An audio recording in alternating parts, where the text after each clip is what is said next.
Welcome everyone to the L7C podcast NFL edition. And today, by popular demand, the producer is back. Justin Akindele is back with us today to talk some NFL. How you doing today, man? I'm doing good. I'm glad the fans wanted me back. Man, the fans wanted you back, man. After your episode, your only episode, you're the top listened to episode on the L7C podcast. How's that make you feel right now? Makes me feel like a goddamn superstar. Shout out to the fans. I really do appreciate it. But before we get into it, we got to talk about the last time you were on. You had some picks for us, and they didn't go too well, did they? Last time I was on, all the picks. Last week was a different story, but those week, picking the wrong teams. But that's true. That's true. The last time you were on, they hit. You also got to give you props, man. I started Tom Brady that week instead of Carson Wentz. Points were booming.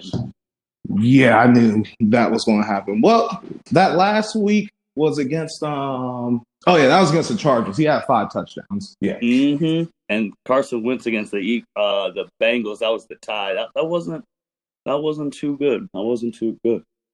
So, yeah, we're going to be talking some NFL. Like I said, we're going to go over some picks, just some news in the NFL going on. We're definitely going to hit about Dwayne Haskins, and we're going to talk about a very interesting thing that Justin brought up earlier when we were talking about things we were going to talk about on the podcast. So the first thing, current NFL. We're a quarter of the way done. If you think that's crazy, it's already been 4 games in. So, 4 games in, coronavirus in hand, how do you think the NFL's been dealing with it? Do you think it's crazy that 4 games have already been played? What are your thoughts? Yeah, I didn't think that the NFL season, well, I did think it was going to happen, but I didn't think it was going to be so seamless through only have a couple games postponed, no bubble. So in my eyes, they're doing a great job. Fantasy football is still going on. Everyone's taking it seriously. They're following the rules. Jets and Titans are kind of messing it up. But other than that, it's going really smooth, but it's the NFL. They're going to get this shit done by any means necessary. And we've had private conversations about that, and you know this. So, Absolutely. Absolutely. That Thursday night game, I forgot fans weren't even there because of that crowd noise. Yeah, I mean, when they pump in that crowd noise and the way the camera's set up, you don't even know, honestly. You can't even tell. It's the same with the bubble. When I was watching those bubble games, it's I don't even need fans for real. You're right. It's crazy what a camera angle and some artificial sound could really do. Because I was really like, damn, did they let the whole Bears arena come in? But that was all artificial. That was wild. You talked about the Titans and the Jets out here messing things up, especially the Titans. They're going to be the second game they have to postpone, potentially because of COVID. Do you think that they should potentially start forfeiting these games if it's going to keep continuing? I don't think they should start forfeiting games. I was listening to the radio, and they did say that the NFL, they had the hotels for the Super Bowl booked for a month out. They have them for a whole month afterwards. Mm-hmm. So if they really need to, they can push games back, add different weeks. So I don't think you need to start thinking about forfeiting games. And I think the Titans are supposed to play Tuesday now. So it's only 1 game forfeit for now, postponed for now. So we'll see. Right. And then on the radio, too, 97.1 The Fan, they were talking about potential things the NFL has talked about doing with the Titans. And they talked about if they find that this is a pattern with COVID, that the head coach and the GM would get suspended and the organization would be fined $10 million. What? To prove that they're taking COVID serious. And if you're not following protocol and we can prove it, y'all are about to get hit hard. And if the NFL imposed something like that, what do you think the backlash would be? Oh man, a $10 million. First of all, dollar fine. I don't think they're going to do 10 mil. They'll probably just take some draft picks before the league's fine. There's no way they can fine a team $10 million. They're losing so much money with no fans. There's absolutely no way. They're trying to get the good PR, man, showing the world that they're taking COVID serious. I mean, I get that, but 10 mil. Well, we're just gonna have to It's like half a wait. salary cap. That's crazy. It really is, and the coach and GM would be suspended for the year, so it's not even like a game. What is this? Bounty Gate Saints? Like what the hell? They're trying to impose their will, man. I mean, it is what it is. But 4 games in, who are you liking right now, team wise? What do you want me to do first? AFC or NFC? We'll do the NFC.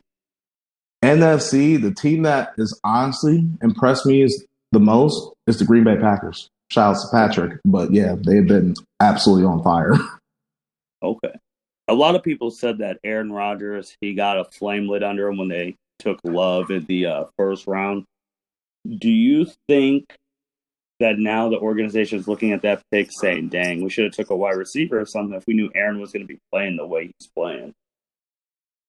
I don't really think so. Not with that pick. They got thinking about the future. I mean, Aaron Rodgers ain't going to play forever. What they really should have done is probably with the second or third round pick probably they should have got a receiver, deepest receiver draft they were saying in years. I just don't understand why they didn't give him help. But shit, he doesn't need it at this point. He's fucking last week he was throwing the practice squad guys and destroyed that game. It was crazy. So you have the Packers up there. Is Seattle pretty close to them, or is it a gap? Yeah, Seattle's cooking too, but that defense, my shitty Cowboys put up 31 on them. That defense is not good. So I don't know if Russell Wilson's going to be able to carry them in the playoffs with shootouts like that. Who you liking in the AFC? Is it Kansas City? Kansas City is starting to set themselves apart from everyone else. Buffalo is surprising everyone. And then a dark horse, I would think, is the Colts. The Colts have the best defense in the AFC right now. So that's something to look out for as well. Yeah, the Colts defense is really surprising me. I didn't think they'd be this good. The Chiefs are I think they're the best team in the league. When they want to turn it on, they could turn it on. But those Buffalo Bills, though, man, Josh Allen, the white Cam Newton. And I just hear the guys on the national media just saying he couldn't hit a side of the barn last year, and he's carving everyone up now. It's crazy. But if you think about it, in that playoff game against the Texans last year, that game went into overtime. They were so close to winning, and you see how the Texans are playing right now. Yep. We probably should have expected this, honestly. At least a jump. Tom Brady's not in that division anymore. And you brought him up, and we got to do it, man. What's going on with the Cowboys? Man.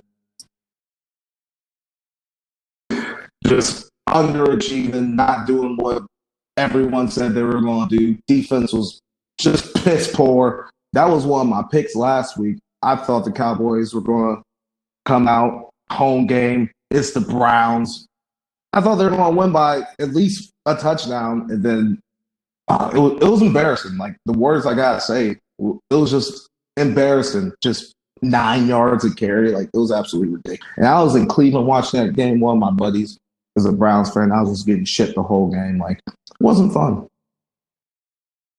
When I'm watching the Cowboys, because, America's forced to watch the Cowboys because they're on national TV every week. Their offense can go against anybody, but that defense is just bad.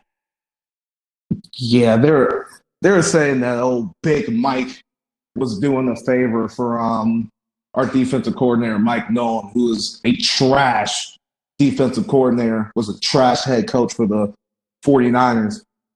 Oh, good old boys, NFL coaching club. And you know what the crazy thing is? The Colts defensive coordinator, I don't know his name, but he was on our staff like all through the Jason Garrett era. No one thought to hire him. It's just stupid. It's just I can't stand that team. And you guys play the Giants this week? Yeah, so and I'm assuming you're the night game? No, that game's 4:25. Okay, so the 4:25 game. Okay.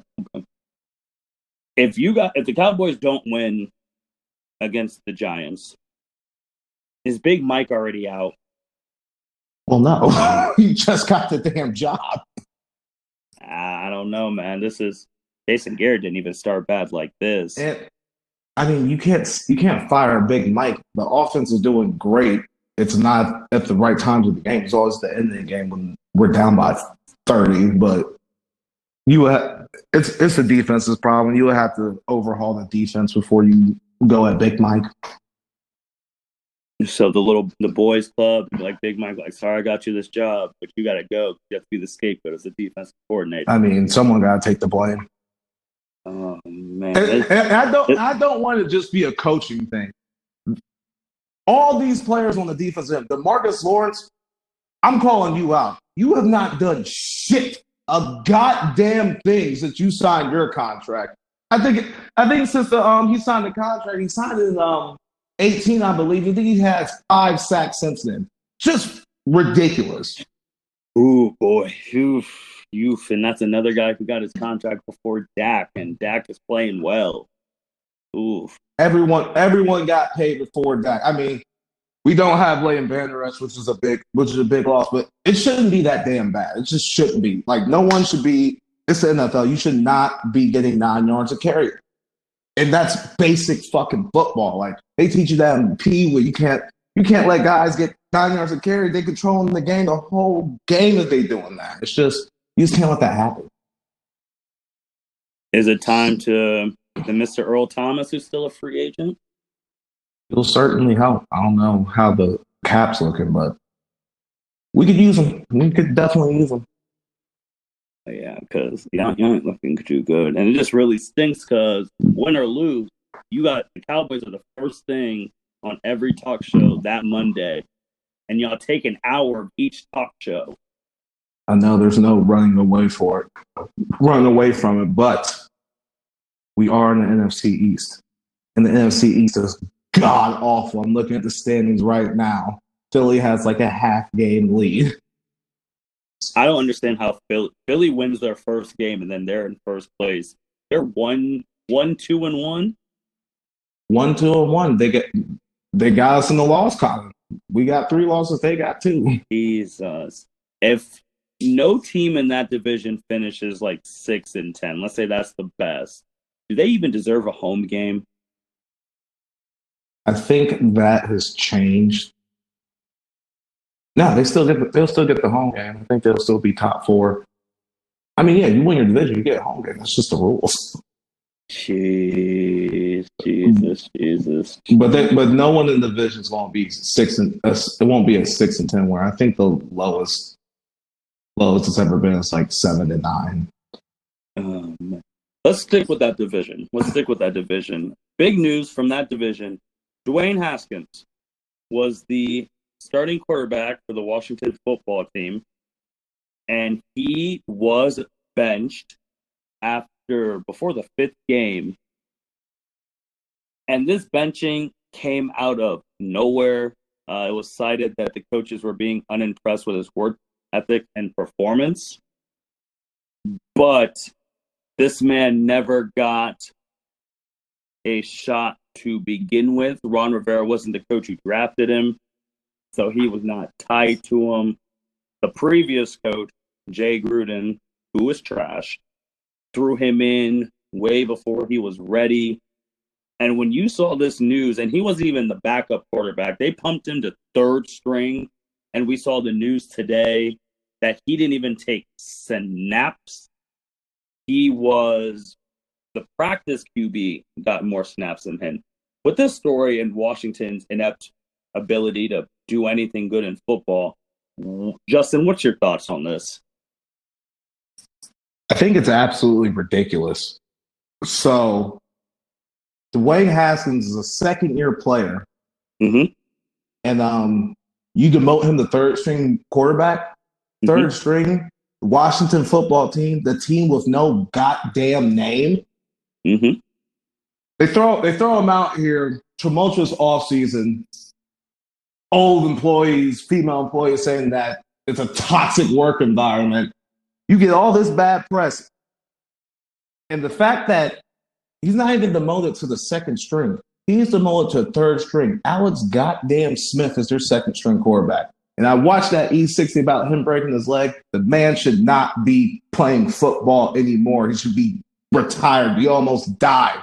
And he's your second string quarterback. He's a Kyle Allen torn ACL away from being back in NFL action. I just don't like it. I don't like that he's a third string quarterback right now. I don't like that Alex Smith could be playing.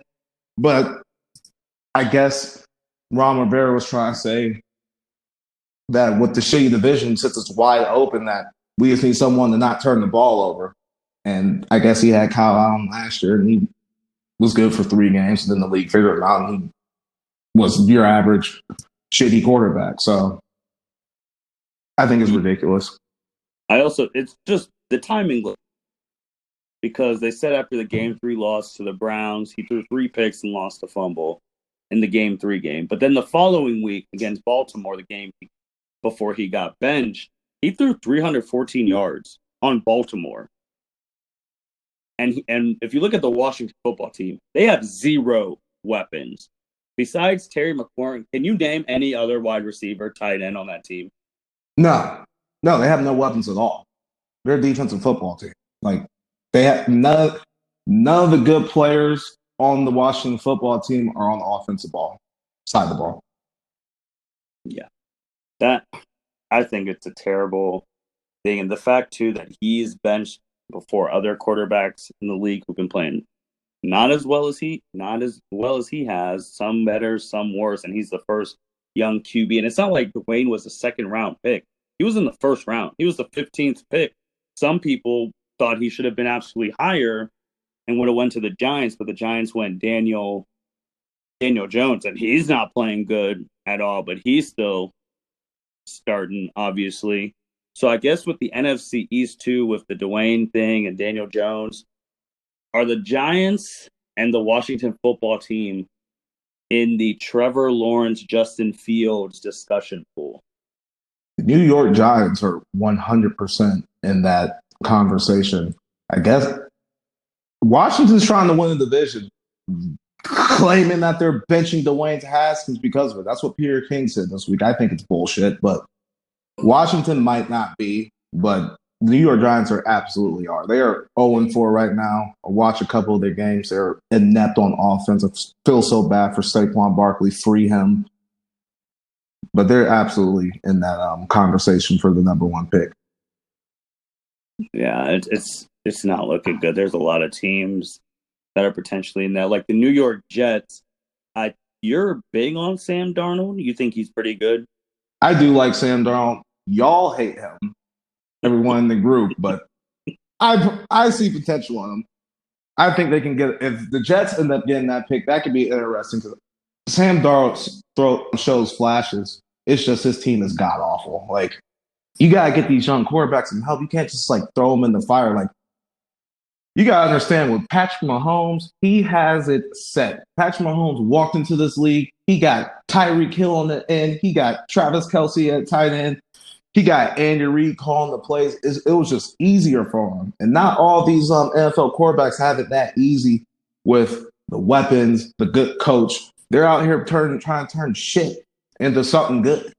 And you got to support these young quarterbacks. And some of these quarterbacks just don't have it. Well, I would say look at the one quarterback, Josh Rosen. He's basically done. Yeah, he never got a fair shot. After that year, and then they said, yeah, we're drafting Kyler Murray, got traded to Miami, and they didn't even start him, and then it was over. He's done. Yeah, I felt bad for him. I mean, I get Arizona. They got Cliff Kingsbury, and they wanted Kyler Murray, and they thought that was a better fit. But I just don't understand how he went to Miami and just didn't get a shot there last year. I mean, Ryan Fitzpatrick, and they were trying to tank last year. Like, you could have put Josh Rosen in for a little bit just to see what you have. And then with the Jets, too, with the weapons, even though he's been out, and I forgot he was even in the league. Remember, they had the running back who was deemed the best running back just 2-3 years ago, Le'Veon Bell. And that has panned out to not be beneficial to both sides at all. No, but you got to blame Adam Gase on that. He just didn't I don't understand why he doesn't use Le'Veon Bell when he does have him. Like he just chooses not to use him. Who's on the hot seat more, Gase or Quinn from Atlanta? Dan Quinn easily. Dan Quinn. They're Are in. they in the Trevor Lawrence potential? They're 0-4. See, I don't know why I believe in Atlanta so much, but for some reason, I think they're going to turn it around a little bit. They always do. Last year, they were in this boat. They were supposed to fire Dan Quinn last year, but they Atlanta got hot towards the end of the season, so they gave him their chance. But with Dan Quinn, yeah, it's time for him. He's a defensive coach, and that defense is awful. Like the offense just can't keep carrying them. It's similar to the Cowboys, honestly. Very similar. They almost the same damn team for real. All right. Speaking of a team that actually both teams are good, one I'm surprised they're good. The Thursday night game happened. Chicago and Tampa. You called Chicago winning that game in a low scoring game, which it was a low scoring game. Everyone knows about the Tom Brady not thinking it was third down and it was actually fourth down or whatever it was. But you brought up something very interesting. There was after the offensive line probably had 4 or 5 penalties in a row, and the Bucks had to kick it off. Tom Brady was screaming real loud at that sideline of his, at the offensive line, saying how poorly they were doing. And you brought up a thing that if it was any other quarterback, if it was like a Patrick Mahomes or someone else, they might have get reprimanded. I think the quote was that if that was someone like Odell or Des Bryant, we would not be seeing that as passion. What do you think? Because this is the first time this has been brought up before. Yeah, well, I was basically saying I was scrolling through Twitter and I saw a tweet like, "Oh, when Tom Brady yells at his teammates, you guys call it passion. You guys call him a competitor. But when Odell or Des Bryant does it, he's selfish or he's a me guy." So I was just thinking with the black quarterbacks in the league, what if, let's say, a Patrick Mahomes or a Lamar Jackson or Russell Wilson, Kyler Murray too, we're just barking at their team like that, just absolutely letting their offensive line have it. How would the mainstream media perceive that? And I thought maybe a Mahomes could get away with it, but I absolutely don't think Lamar Jackson can be on the sideline yelling at his teammates like that. It's just, black man in America. It's just not how they expect us to operate. I'm going to go through some of those names that from the top who I think would be able to get away with something like that. I don't know if I want to call it getting away, but see it in a positive light. Patrick Mahomes, I think would, one, he's a Super Bowl champion. He's already an MVP, Super Bowl MVP. He's currently the face of the league. There was that confirmed report that the NFL didn't really get into the Black Lives Matter thing until the players asked for the message, and the last person shown was Patrick Mahomes. That was a real report that the execs started really get into when Patrick was in it. So that already shows the power he already has because he's supposed to be the face for the next 10 years, barring injury. Russell Wilson, I think he could, but I don't think he would do it. The reason being, we both watch wrestling. We know how important characters are. Russell Wilson's character is being that good guy, humble, wholesome. So that might, then you'll have some people writing articles saying, oh, the Russell Wilson thing's is a fake. Like people used to write about Tim Tebow's like stuff being fake. So I don't think you do that just for a image perspective. To Russell Wilson's defense, Russell Wilson is like, when you watch their games and they put the camera on him, he's the most positive man on that sideline. He is. They'll be down by 20. We're going to get this, guys. We gotta stay in it. We gotta stay in it. Like, and Russell Wilson has had terrible lines before, and I've never seen him do it. So I don't even think it's in his DNA as a person.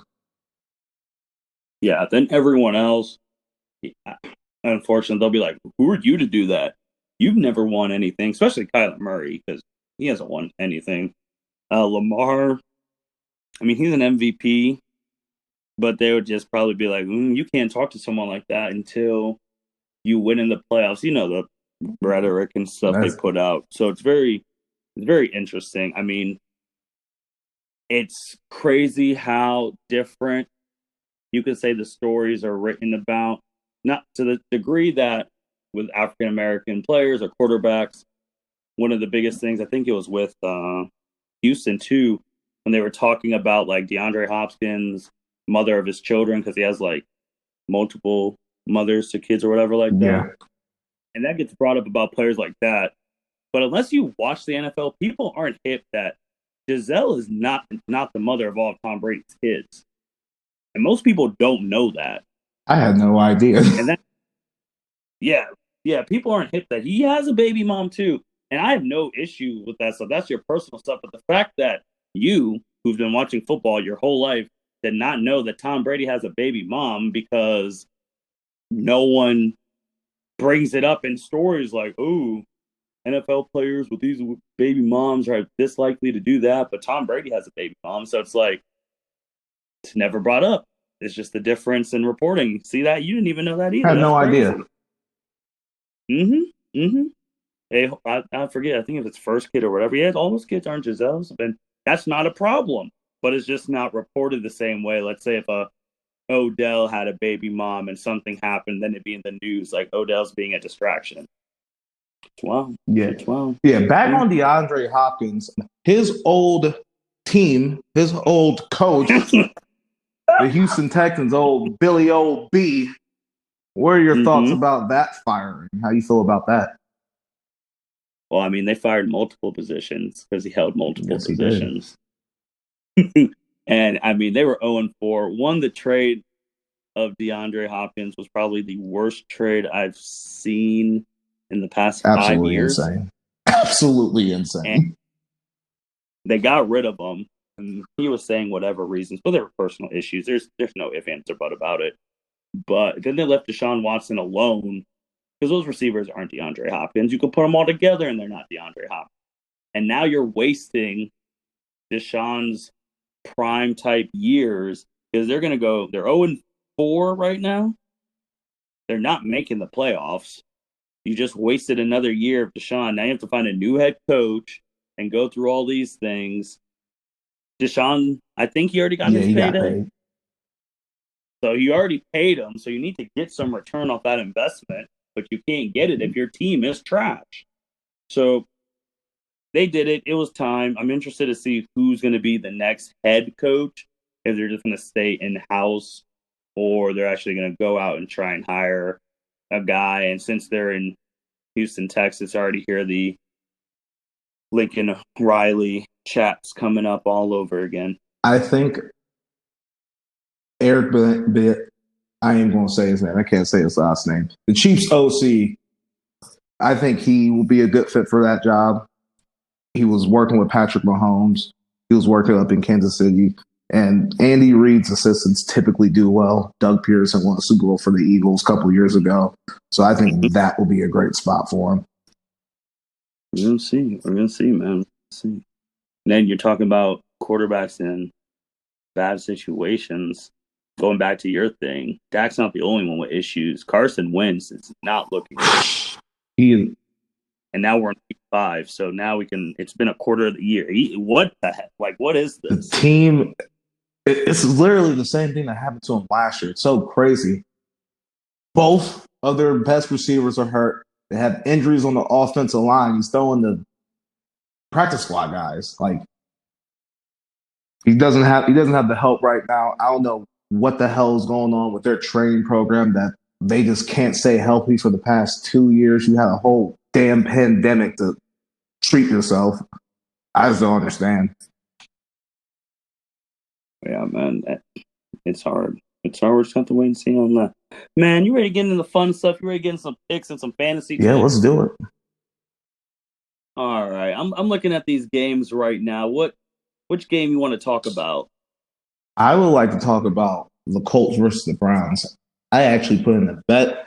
Yeah, I put in a Ooh, bet for that game. I have the Colts minus 1 point, essentially a pick 'em. the Colts minus 1 point. Right now, I am seeing Indianapolis at Cleveland +1. That's what I'm seeing. So why'd you go that way? Because this is a big Yeah, it's game. definitely a big game. 2, 3-1 teams. This is going to be a big game for AFC playoff positioning. The Browns are coming off one of their best wins, shit, literally in years. They were, literally Yes. in years. They're on national TV, and the Colts defense. I'll tell you right now, it's not the Dallas Cowboys defense. They will not be getting 9 yards of fucking carry every time they turn around and hand the ball to Kareem Hunt or whoever the hell who was running the ball for him last week, because it was no names getting yards on us last week. So that is why their defense is a top 5 defense. Cleveland's coming off their best win in years, so I think they're going to come off a little flat. And I just love the Colts here. It's a great spot. Man, even thinking early playoff implications, the fact that they're both 3-1, and this could be potentially fighting for one of those last playoff spots, since this year is the first year they get the extra playoff slot. So this could potentially be a tiebreaker. Yeah, it can definitely be a tiebreaker for seeding. I think the Colts are in play to win their division. I don't see the Browns winning the North. I forgot to talk about the Steelers when you asked me earlier about teams that I like. I also like the Steelers too. Their defense is really good. A lot of these teams in the NFL are just not playing any defense. So the teams with good defenses I'll watch out for. And Big Ben is coming off a year off, so he should look good. I also like the Steelers playing the Eagles this week. I'm looking at my betting website right now, -7.5. If that number drops to maybe 7 or 6.5, I would definitely eat that one up. Yeah, man. I don't know how Baker's going to do against that defense, because they've been running the ball really, really well. But with Chubb out for a bit, they still have Kareem Hunt and all that. But when you make Baker throw a lot, he is prone to a lot of picks. Baker plays well when the running game is working and they can play action off of that. The running game is not going to be as good as it was last week. I'm telling you that right now. If you do, if you take anything away from what I'm saying about the game, just know the Browns are going to run as easy on the Colts as they did the Cowboys. So that's going to make it a lot harder for Baker to make his reads doing that. So with no running game, it's a lot harder for him. We're going to have to watch that. We got it on recording, so when we come back, we're going to see how you did on that. What's the next one you want to talk about? Let's see. I'm looking at these games. There's some pretty big games this week. I took the Jaguars last week against the Bengals. Mistake. But I really like them against the Texans this week, getting 6 points. Ooh, Minshew Mania? So I heard a stat on the radio that teams after firing their coach are like 2-8 against the spread the past like 5 years. Okay, all right. I mean, I just think that they suck, but Houston's not any better. But now remember, if you are actually betting this game, Jacksonville don't gotta win the game. They just gotta not lose by more than a touchdown. And you think they can? Deshaun's due for a big offensive game. Their defense sucks, and Jacksonville can put up some points too. The divisional game, they know the Texans. It's going to be close. I like Jacksonville in the spot. I really do. We're gonna have to see. This game I want to ask you about, because I feel like they're getting slighted. I'm seeing some good things from the Raiders so far this season, and I think they have them at -12. Yeah, I'm looking at -11.5. Yeah, is that a little bit too much? Or are we disrespecting the Raiders? I personally think it is, but I think I heard a stat that Derek Carr hasn't beat the Chiefs with Patrick Mahomes. So I think that's factoring in. Like they haven't done well against the Chiefs in the past couple of years. So I think that's why that line's so high. But they got the formula to keep the ball away from Patrick. They got that great Josh running Jacobs. back. Yeah, Josh Jacobs. And if you just pound the ball, I mean, to be honest, when I watched that Chiefs game against New England, the Chiefs weren't looking too good. I feel like if Cam Newton played that game, I 100% think that as well. If Cam Newton would have played that game, I think the Patriots would have won. I really do. Bill Belichick had the game plan to a T, running the ball, making sure Patrick Mahomes was off the field. Just Brian Hoyer and Jarrett Stidham couldn't move the ball. Yeah, people before Cam Newton got there thought that Jarrett Stidham was going to be the future. They were just lying to us. They were just lying. Jarrett Stidham. I got so excited when I got it, and then I was watching play. I'm like, this was going to be y'all's starter if y'all didn't sign Cam Newton. This. Oh, man. What fantasy tips do you got for us this week? Is there any players that you think potentially can boom or going to bust this week? Well, Ronald Jones yesterday was really big for me. Oh, I'm not aware. I'm playing Martin this week. Yeah, I'm 3-1 right now. It's about to be 3-2 unless Monday we'll see. It depends on how. I just think what you guys should look for if you're like in a pinch or like you got some buys and some of your best players aren't playing. Look for some players that are playing against some shitty teams. So like, I know I had Kenyon Drake in one of my leagues, and I had Kenyon Drake and David Montgomery. David Montgomery had a pretty nice game, but he's not. The Bears couldn't run the ball. He got his points from catching it. But the Cardinals play the Jets, and I think they're going to get up big and start pounding later in the game. So if you got a running back that's probably playing against a shady team and you think it's going to be a blowout, they might get some burn at the end of the game, 4-minute drill. So any of those type of players that you see, like I'm about to start Darius Slayton for the Giants in one of my leagues against the Cowboys because our defense is trash. So I can see a touchdown from him. Okay. All right. Any player you would want to avoid this weekend? Any player I will want to avoid. Is this the week where I'm gonna bring him back up? Is this the absolutely week not? Carson Wentz? Do not start Carson Wentz against the Steelers defense. You are in for a long Sunday. That's what you're going to do. Obviously, don't start Baker against. Yeah, I wouldn't start Baker. I had to pick up. I thought Josh Allen wasn't going to play in one of my leagues, so I picked up Gardner Minshew. He's due for a good game. Oh yeah, Atlanta Falcons players.